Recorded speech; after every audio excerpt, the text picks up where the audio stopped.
one can interrupt my groove today. Been watching race cars move away.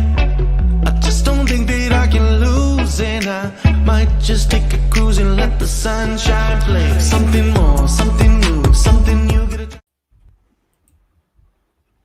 Hello, everybody.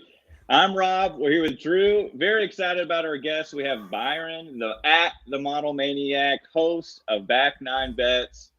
Byron and Drew, how are you all doing today? Doing good, Rob. How are you guys doing? Excited to be here, man. Very excited. Welcome, brother. It's good to have you. Yes. I'm doing great, Rob. I'm doing great. Off a 3-day weekend. So that was a nice little added sprinkle today. But always happy to be back with you, sir. How are things on your end? Things were great. Kind of had an exciting golf tournament, and we were just talking off weather how things are so cold. And I guess we got Byron coming from beautiful Iowa, the Sunshine State, right? Isn't that what we My call back it? still hurts from snow shoveling, man. It's Is rough. that right? Yeah. Well, I need a shorter driveway. Yeah. So are you a big Zach Johnson fan? Because I know he's an Iowan, right? So I'm a South African Well, that's living in Iowa, right? So yeah, well, you're Iowan. Yeah, to fit into the things, I have to kind of pretend I'm a big Zach fan, you know. Otherwise, people hate you around here. For the brand. Yeah, they'll cut you off. Right. So I know I maybe it's Big Earn, but who's your favorite South African golfer? It's Louis. I'll go with Louis. Yeah. There you go. My I hope dog's PK's name's watching. Ernie, so I don't know. A little bit of both. Yeah, well, good deal. Yeah. Well, let's just recap last weekend. Obviously, kind of had Hideki kind of storm. It showed his class. On Sunday. What were your all's thoughts as we just recap the Sony real quick? Yeah, just that for me, man. Like, Russell Henley gets a kind of a bad rep for not getting it done, right? And this was more for me of Decky's 5 back heading into the back 9. He's went and got it and took it. Yeah. And then, the 3-wood hit in the playoff was one of the most sensational fairway woods you're going to see. So that was just, as much as crap as we give Henley, I don't know if we might be able to let him off the hook because he played a pretty, solid round of golf on Sunday. But hey, listen, man, a major champion on the back 9 went and he got it done. My biggest thing that I was pondering is like, what's going on with Henley and his caddy on 18 tee box? What are they talking about? Right. Yeah. You've seen the whole 4 times. I mean, it's your 4th time. It's not like it's anything different than you've seen the past 3 days, right? Yeah, you got to know that you juiced up and you're going to hit a 3-wood into the trap. Take a 5-wood or 3-iron or something. Like he's put himself out the hole every time. And that's just a mental mistake. It's nothing to do with I don't think he choked it away. It was weird. So yeah, I don't think he choked it away either. To Drew's your point, shot a 29 on the front. I mean, he went out Sunday and it's like, I'm going to make this mine. And Hideki just took it. Like you said, Drew, that was such a great thing to say. But it's kind of sad we're leaving the Hawaii swing, getting into the California swing. Speaking of swings, I kind of like this question. What's your favorite swing? We got the fall swing. We have Hawaii. We have California, Florida. I think that's it. What's y'all's favorite swing PGA Tour stack? Byron, what do you got on this one, man? I'll let you lead this one off. I'm a big fan of the players. So, the Florida side of things is I've been there, so it's fun to reminisce with where you've been. Yeah, I don't know. It's weird. I don't really have a favorite. I just prefer swings that have actual strokes gained stats. Yeah, I'm with him. So personally, it's the California swing is great, right? And it is, and I'm excited that we get to juice up kind of with this ESPN Plus coverage this week. Excited to check it out, see what it's all about. But for somebody like me, being on the East Coast time, I like being able to wake up. Golf's on immediately, right? We can stream it. We're kind of consumed by it all day long. Some people may like the more primetime golf, which we've seen these past couple of weeks, and we'll continue to see out in California. But yeah, for me, the Florida thing's where it's at. Throwing the players, down at Arnie's place. There's just a lot of good tournaments during that stretch, and it's just nonstop golf all day. So I will agree with the Florida swing. Yeah, I'm on the same boat. It's getting a little warmer around the kind of rest of the country. We're thawing out a little bit. Itching to play. Yeah, that's right. But I will say the fall swing, there's a little I have a little heart to there, but yeah. I speaking of swings, as we begin to California swing, I don't like this tournament. This tournament, we get one course of strokes gained data. It's a 54 hole cut. And I'm a big showdown guy. I love playing showdown, and this throws in so many variables. Not to like hate on the Amex, but what do you all think about this upcoming tournament, just from a DFS betting perspective? Well, I was going to ask you that too, Rob, because I know you're such a showdown guy, and I feel like this week's different in comparison to other weeks where we rotate venue, right? Like, so say like we're out at Torrey, like, and there's that strokes gained data. There's a discrepancy with the golf courses, right? I feel like these three golf courses, there's not a lot of value to draw out, like, right? So we can't say that this golf course is, considerably harder than the other golf course and vice versa. So, like, I know being a showdown guy like you, and you might have just answered my question, is there just not as much value this week, being that the golf courses are somewhat evenly, as far as the layouts, they're all par 72s between 7,000 and 7,200. You find any value in showdown this week? Or is that 54 hole? We're kind of just waiting around to see what our lineups even look like until Saturday night. And that's just kind of, it's not that good Friday cut sweat vibe that we're used to. No, it's not. And Byron, I'll let you speak a minute, but I'll just say one thing that helps predict showdown ownership. And Byron, you and I were talking with Jim Furyk, I think, what was that, Thursday night? And we almost predicted him on the number. We said Jim Furyk's going to be 15% owned, and he was 16%. But you can predict it, not just from, just watching the golf tournament, seeing scores, but if someone led the field in approach the day before, well, everyone sees that, and then that, kind of brings and garners a lot of ownership. But I also love to see the putting statistics, to see, how did a guy score or maybe not score so well? And if we're only getting data from one course, it just makes it a little tricky. Byron, what do you think? Well, I mean, speaking about all these variables, right? You've got three different courses, and then you're throwing in a bunch of Ammies, we're playing with hangovers and running off into the bushes, throwing up and stuff. It's a rough time. So I got a few guys that are like strokes gain vibes, but Taylor Gooch seems like he's a guy that you don't want to get in his rhythm, in the way of his rhythm. We saw that last week. Yeah, especially like I call it the nah effect, right? Like these Ammies are going to be doing some stuff. And then you got people like Phil, who I think will thrive in that kind of environment, because this is like a very big variable. I don't know. I don't know.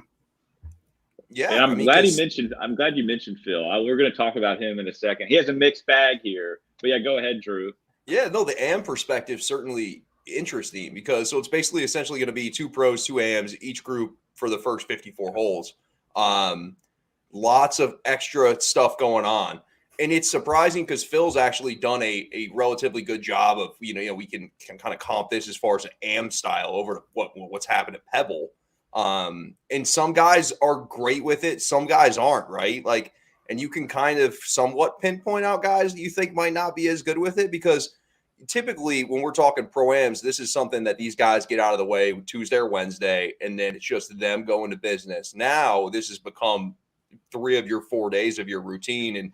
And when things start heating up, is it harder or more difficult to kind of keep the rhythm going when you're essentially potentially playing a 5-hour round, and there's just so many other added elements? And so it's interesting to think of the guys that you might kind of pinpoint and say, yeah, this guy's personality and kind of the way he goes about his business may be kind of tailor-made to kind of the way this sets up.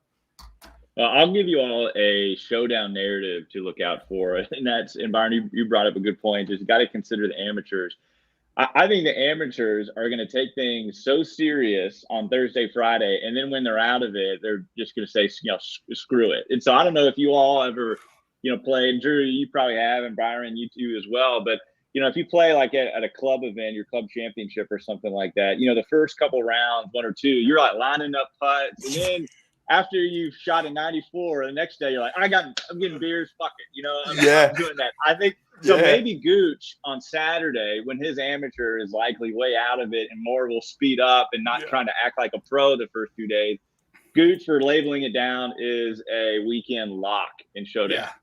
That's a good point. I love it. Yeah, they're like marking their balls, cleaning their shoes the first couple days, and then they come the third day. It's like with the tee. right there, it's just full send at that point. They're calling in their caddy. They're doing a whole lot. No doubt. That's a good point. Well, good deal. Well, and we don't have to dive in. There's so many good course breakdowns out there, a lot of them. But anything just stand out about this? These places, I guess I should say, plural. Go for it, man. Yeah, I think just one thing from a pin location aspect with the Amis in it. I think, I've read a few places that the pins aren't going to be tucked. So I was curious as to your guys' thoughts on how that affects, our approach. Are we going with guys that just now we can absolutely just fire straight at the flag, or instead of just aiming like four yards left, 4 yards right, they're going to be a bit closer to the middle of the green. So what's going to happen there, Well, I think it makes it, for me personally, and it's a good point, right? Because we're not trying to promote a 6-hour round of golf. Like, you can't tuck pins. I think it makes things a little easier from a putting perspective. When pins are tucked, they tend to be on undulated slopes and things like that. So where we get the ball, mostly flatter around the hole, I think that's definitely going to help a lot of people. The greens aren't necessarily big, but yeah, it's a good point. Pin location is something that's kind of underrated, and the PGA Tour does a nice job of kind of how they kind of roll it out, right? It's never really all 4 days of diabolical pins. They kind of pick and choose where they want to go with it. But this week, I feel like, you're not going to see things set up on slopes and, potentially out there embarrassing people from an AM perspective. I don't know, and maybe Rob will be better to answer this than me. I don't know how that may change any strategy going into it, but I definitely think that it's certainly a talking point, right? Because it does, like, pin positions matter. And I think what it does for me is it takes away the benefit of guys that can work the ball both ways, right? They can get to pins that aren't as accessible to other guys that are a straight draw player or a straight cut player. So I think kind of takes away that advantage from a perspective. But outside of that, I'm not 100% sure, what other way I see it rather. Can I just add one thing to that real quick as well? Is the off the tee game can kind of be a reverse domino effect because of where the pins are, right? Because sometimes you can blackball yourself with missing left when you should be, on the right side of the fairway. A little easier pins, the guys that are errant off the tee are going to be looking at firing at flags from wherever they are. So something else I was thinking about, Yeah, and I just think it'll be a putting contest. I know every week on the PGA Tour almost it's a putting contest, but instead of, if you pull an approach shot, instead of being off the green or in a bunker, even though the greens, like you said, Drew, aren't overly large, but if you pull it a tad, because it might be placed in the center of the green, you're 20 feet still to the pin maybe, instead of being off the green. So just kind of something to consider. But from DFS perspective, what are we doing with this 54-hole cut, these 3 different courses? Are we changing up any sort of strategy here? And Byron, why don't you kick us off if you have anything in mind? I was hoping Drew would go. Drew. Please take it away. Please go right Drew's chomping at the bit to answer this question. I don't know, man. It's going to rely a lot on ownership. Obviously, my main thing is I'm just looking for some niches, like in the 125 to 200 range, who can like dial it in from there. And then see, because we saw with Decky, like you can be at the worst course history for your putting ever, and then all of a sudden light it up. So I want guys that are going to be good iron players for sure.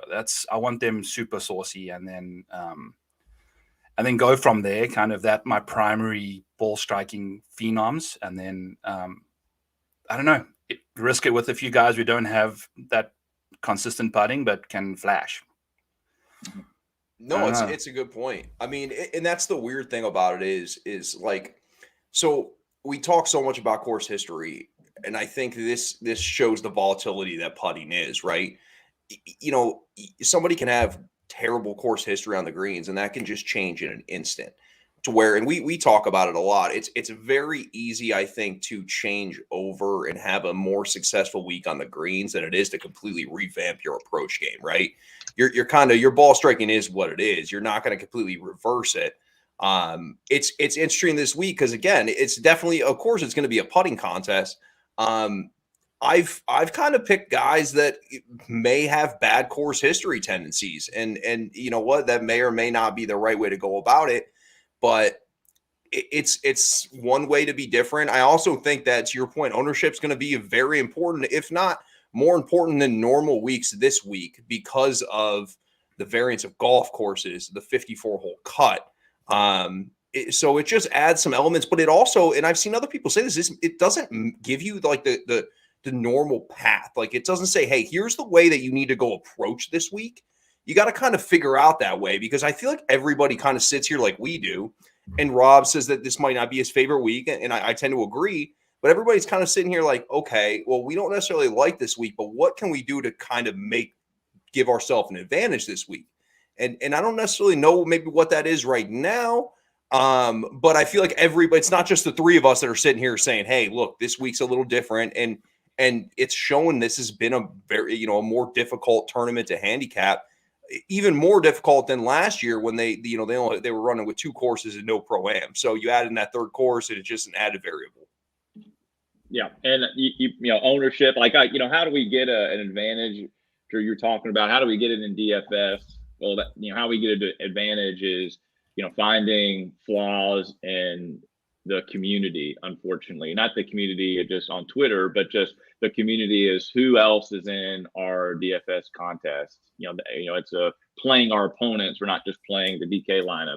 And then, speaking of ownership, I want to show and just use Decky as a great example of why ownership is so important. And shout out to Andy Lack, who took down Mayo's contest, and he was on the show Wednesday night for Jersey, and he said why he's playing Decky. And obviously, let's just put our hindsight glasses away and just go back.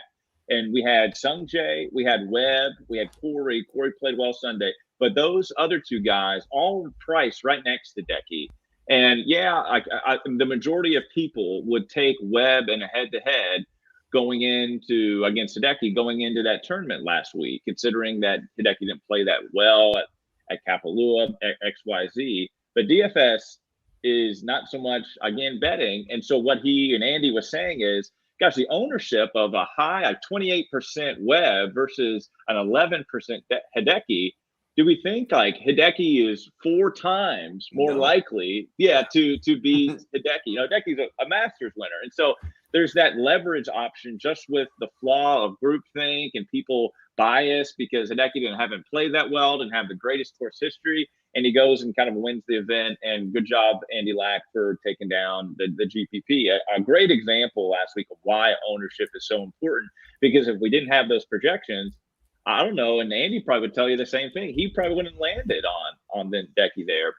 So, I'll put a pause there. Anything else about this course or strategy before we maybe dive in and look at the board? I'll just say one other thing. I think that recency bias can kind of help us this week with the way things unfolded last week, right? This golf course is in no means the same as what we just saw at Waialae, right? So there's specific players that I potentially could be targeting that maybe had a bad week, maybe missed a cut last week, that fare better at this golf course. And we talk about it all the time. I mean, if you were on a specific guy, maybe it was Sung JM, maybe it was Abraham Answer, maybe those guys fit better this week than they did last week, and we'll probably get them a discounted ownership percentage. Yeah, no doubt. And Evan brought up a great point, and I believe the question is going to be yes, because they're not going to change the pin locations. Correct. Pin locations will be the same all 3 days for all 3 courses, so everybody gets to play the same. So maybe even laying down the fact that pin location is going to be very easy for 3 days. I also think you could see players like watching coverage, right? Like this is where we kind of throw in this like extra element to where, yeah, they're going to they'll double roll the greens every morning, but you're going to see guys paying attention a little bit more than they normally would, knowing that this is the pin location they're going to get, whether it be, tomorrow or the next day, and just kind of see how players are kind of playing and kind of what the misses are, high side, low side, things like that. Nailed it. Yeah. We watch it, and then by the time the afternoon rolls around and we look at these guys like, dude, how do you not know that it's outside right and not, straight? Right. And these guys are going to be watching this, or at least have their caddy watch. And we remember this stuff, and it will be interesting, as it goes on, maybe like the third round where you can really focus on those guys. I don't know. No doubt. Really we need to get the caddy intel of who's doing the homework and watching the replays of the round to Yeah, get all 4 streams.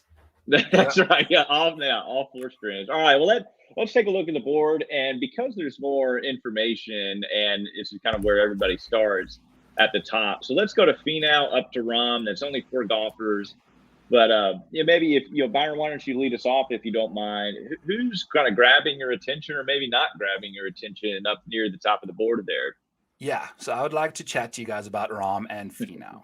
Obviously, Rahm is in the discussion, yeah, for sure. I mean, he's going to be in the 30s. I don't know.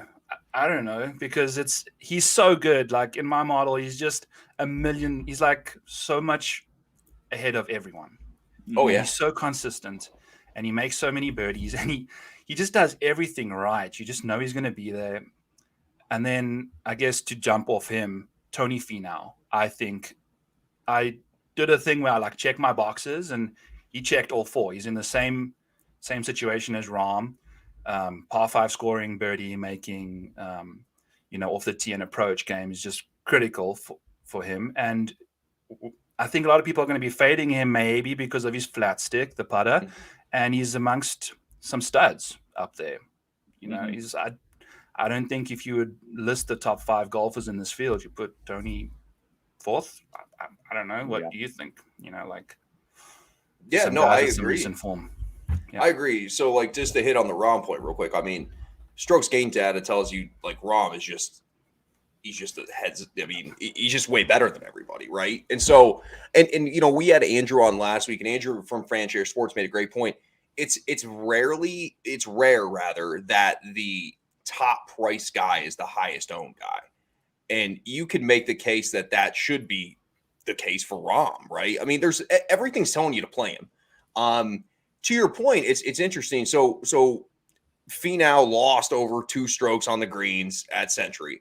Now, greens at Century, way different ball game than we're talking about this week. Yeah. Way bigger, way more undulated. I think that this golf course, again, it allows you to kind of miss a little bit off the tee, and it's going to come down to approach game. And so, I mean, he was somewhat decent with the approach game there. But out of those 2 guys, I mean, of course, I have nothing bad to say about Rahm. The guy that I'm interested in, and I'm not sure I'm playing him or not, I can't wait to get Rob's thoughts on this, is Scotty Scheffler, right? Scotty Scheffler may seem like, I don't want to say the odd man out here, but win equity-wise at the 3rd, highest salary, how are we feeling about Scotty Scheffler this week? Yeah, I'm not too high on Scotty Scheffler, but I want to talk about Rahm just for a second. I would be mad if I didn't get a chance to, and maybe I'm guilty of being too contrarian, but I don't like Rahm as much here. Now, if he's coming in at 15%, yeah, you bet your ass I'm going to play him. But Rahm had, 2 missed cuts before Kapalua to kind of close the year. Not really a big deal. Played extremely well at Kapalua. He should. That's, of course, that fits him. If I'm just looking for reasons to fade, and there's not a lot, because what you're saying, you guys are saying that models and whatever strokes gain data, it all works out. One thing, I'm a big Pete Dye guy, and so we're looking kind of comp courses. Then obviously this is a Pete Dye. Let's look at Pete Dye. So let's look at Pete Dye scoring, and we say, okay, let's look at Jon Rahm over the course of his career and just Pete Dye courses, and he's top 10. And strokes gains total and DK points and things like that. Unfortunately, he's 50 on approach. I don't hold that too much weight, but he's 80th on putting. Things that kind of just maybe give a little red flags. But I'm just going to focus on strokes gained total. He ranks 8th, so top 10. What actually concerns me a little bit, if he is going to be 30% owned and he have a lot of salary, usually the metrics around Rahm are all under 5 and actually closer to 1 and 2 than they are anything else. So that just gives me a little easy, but I'm probably making too much out of it. I will say I'm surprised that Cantlay's only 400 cheap than Rahm, and Scheffler is 10.6 and Rahm is 11.3. I'm a little surprised it's that condensed. I thought Rahm would be a lot higher. And just before we move on, I'll shut up. I really like Cantlay. Cantlay, if we're looking at Pete Dye courses, ranks 1st in DK points, 1st strokes gained total, first tee to green. He kills it. We know his course history here. If there's a definition of a horse for course, it's Patrick Cantlay. And again, he played well at Kapalua. If I'm not mistaken, what did he shoot, like a 60 or 61 Sunday last year to almost run down Siwoo? Yep. Yeah, I like Cantlay a lot here. Plays well in comp courses, plays well here. I prefer Cantlay over to Rahm, actually. Let me ask you this real quick, Rob. What's an ownership percentage you're comfortable playing Rahm? Well, so that kind of is a few factors. It depends on what the other guys around his range would be. Yeah, and so if he's 20%, Jon Rahm is, I'm comfortable playing him at around 20%. I don't know if we get Rahm at 20%. I think 30 is a good wonder, or is a good guess. But yeah, I'd say 20% is what I'm comfortable with. That's fair. Yeah, I'm kind of with you. Yeah, Patrick is playing as good as Rahm right now, really. So if you get it's really, we got to decide what happens down the road here. But something about Rahm as well, real quick, from 125 to 150, he's below average in this field. Mm-hmm. Right. And this is like a wedgie fest, right? You're going to be hitting a lot of those range clubs, and he hits it further than most. So he's going to be in that range a bit more. So it's not his best range. Whenever you see Rahm, he'll hit one stiff every now and then, but his wedges I think he can definitely work on them a bit better. And it may be something that holds him back in a course like this. Well, speaking of wedgie fest, that reminds me of Bryson. And why reminds me of Bryson, if we're going into that narrative of the Amis are going to bother maybe some of the players, Cantlay is not going to be phased by I think, playing with some of these. He's stone faced. I remember with a second playoff event where Bryson was talking something about Cantlay about walking up the 18th fairway, and then Cantlay goes and sticks it. So he's not going to be phased. While on the other hand, we do know that Rahm runs a little warm. A little hot under the collar, right? A little hot under the collar. That's a big collar he's got. A little hot. And it would be remiss to not mention Tony Finau breaking his ankle in Augusta in like the par 3 rounds before, the par 3 event. Yep. Yeah. He seems to vibe in those kind of environments too. So I don't know. We'll see. It's one of my things about him. Tony's a partier. He can party, I think. So he loves those he likes this idea. Let's go down into the 9K range. So that's kind of Henley, who just coming off a tough L, all the way up to Sung Jae. This is a very fun range. Byron, lead us off. Maybe who are you liking in this range here? I mean, Seamus Powers is playing incredible golf. Him and Taylor Gooch are pretty much like brothers, essentially, to me. Just showed up out of nowhere, really, like recently in the last few months. And no, Taylor Gooch has been on the radar for a long time. Okay. But, Rob's radar. But you know what I'm saying? Like, for people he just popped up. And the only thing with Seamus for me, for little people like you all, I guess. Okay. Oh, here we go. He's big. He's big guy in us now. Yeah. Byron. Well, you know what? I have nothing else to say about Taylor Gooch. I'll jump to Matthew Wolff, who's electric. He can. Something I've been thinking about a lot today, especially on the outright market, is just who can beat Rahm. Because I had confidence that Cam Smith could do it. I just felt like he could step up to the plate. Matthew Wolff, I feel like, can be that guy too. He's erratic as heck. You're going to be risking a lot. You're not 3 days though. Maybe that's helpful because a 2-day cut might hurt him a bit more. But Wolff, he can just get hot, man. Mm-hmm. No, I agree. To the country mile as well. So putts well, all that jazz. So I don't know. I don't know about that, but yeah, I had a lot to say about Gooch, but we'll keep it. No, Matt Wolff's interesting, right? And I admittedly am always kind of on the wrong end of Matthew Wolff. It's good to see the way that he played in the fall, right? Because I think he kind of needed it.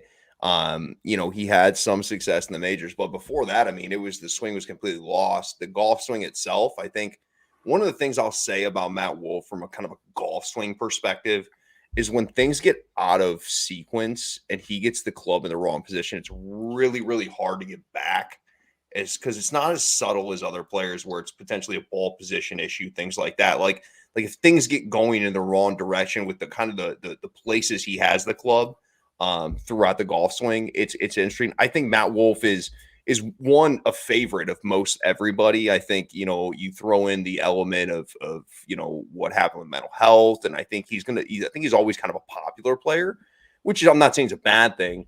But yeah, the talent's all there. I'm going right to the top of the board. I'm going to play Sung Jae at a high percentage this week.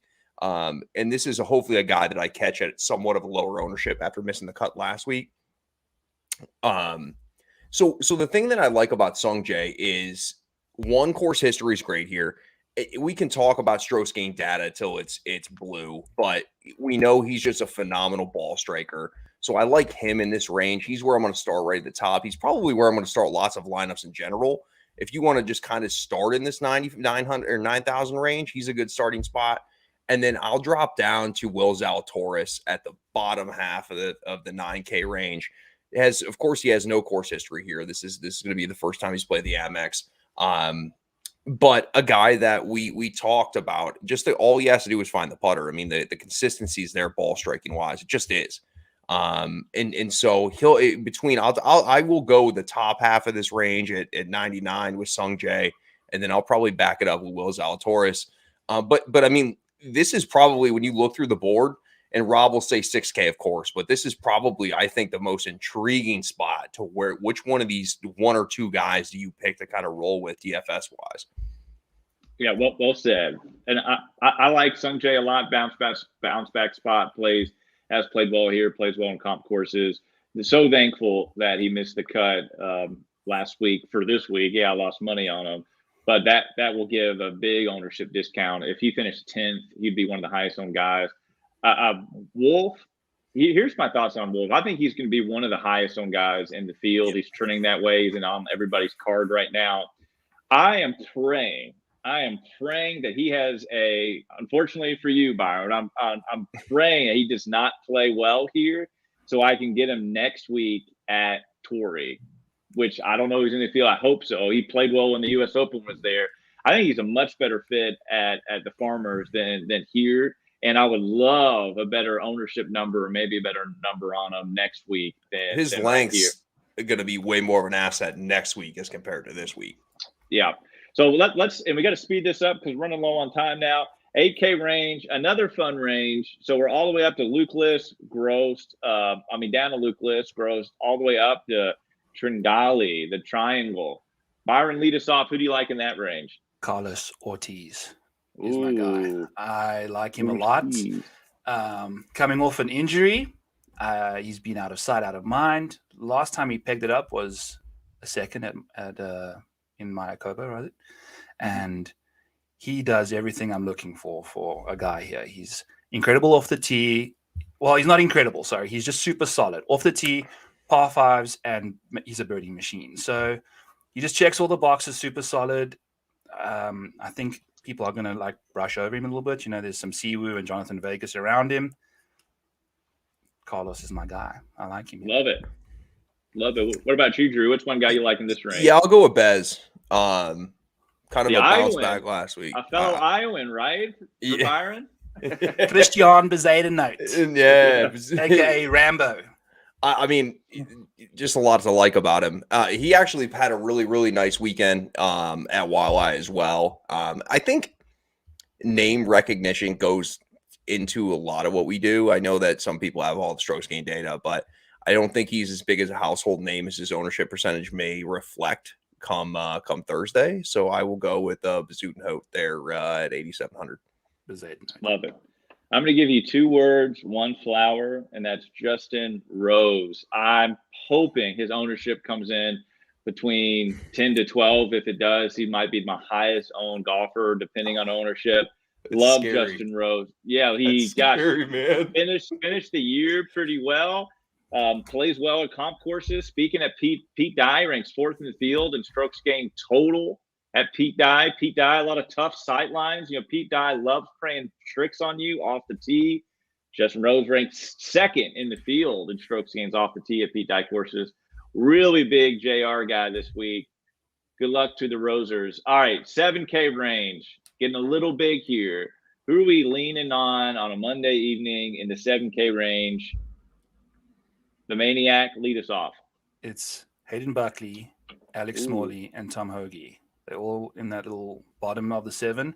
But Hayden Buckley, I almost didn't want to say it because, you know, this show's got massive market pull. So I didn't want to let anyone know what's going on.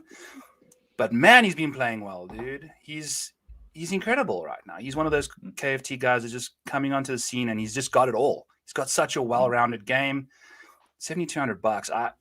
What do you think that's going to be? That could be like one of the highest owned guys in the field. Hopefully not, you know. But even if I really like him, he's one of my. I mean, he's exceptional, and I think his distance is really going to get unleashed on this course. Versus, you know, he missed 7 fairways in Wylo. Wow, the whole week. Yeah, so that's not bad. That's incredible. Yeah. I mean, if I'm just going to hit it real quick, I'm actually going to go back to Aaron Rye. I think at a low ownership, he did miss the cut last week, but everything kind of tells me he's going to play well here. The interesting one to play to me would be Phil. I'm going to pivot off Phil. I will play the man that had to withdraw last week, Ches Reavie. Of course, history is not fantastic, but I do like a lot of the things he does, especially with ball striking and strokes gained approach. So I will take Ches, who's right there at 7,700. That would probably be my favorite play in the 7K range. Well, yeah, I like Phil actually, but my favorite play in the range could be Andrew Putnam, the Pepperdine Wave, if I'm not mistaken. Decent course history. Played well last week. Really big on Putnam. You know, if you're wanting the Pete Dye stuff, ranks 13th in approach Pete Dye courses, is an excellent putter on the surface.